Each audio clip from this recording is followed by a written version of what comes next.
بصوا بسم الله ما شاء الله تبارك الله، اللهم صل وسلم وبارك عليك يا سيدنا محمد. بصوا انا سلقت العدس من بدري تمام، حطيت فيه جزر وبصل وطماطم وفصين توم تمام، انا حطيت بطاطس وبصل وتوم وطماطم وجزر ماشي.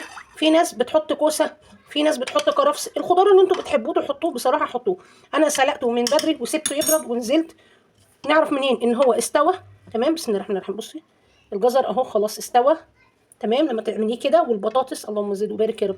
بسم الله الرحمن الرحيم. بصوا كده هو استوى. لو عندك بقى هاند بلندر اضربيه بيه في قلب الحله هيبقى خطير، لو ما عندكيش تعالي بينا زي حالاتي نضربه في الخلاط. بصوا ما شاء الله تبارك الله، بسم الله اللهم زد وبارك يا رب، اللهم بارك. العدس اهو ضربناه، طحناه، فرمناه، حطيناه في الخلاط زي ما بتسموه. نيجي بقى للتوابل بتاعته، كمون وملح تمام، وكزبره، وده سنه بهارات ماشي، جنزبيل اختياري، كاري اختياري، ماجي. الماجي والله يا جماعه بينقله ويضيف حته تانية. بسم الله الرحمن الرحيم.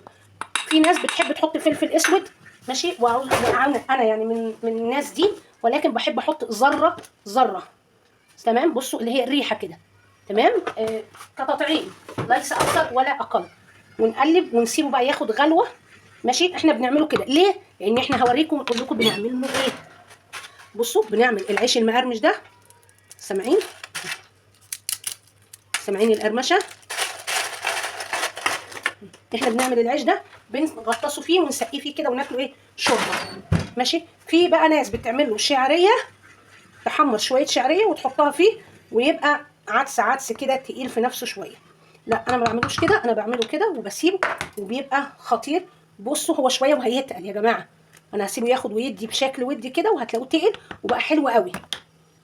الامهات اول الشتاء ما يهل العدس اديله ادي في قلبك العدس بقى، والفلفل السبايسي والبصل الاخضر الخطير والجرجير والعيش المقرمش والطماطم المتبله، اهم شيء الطماطم المتبله.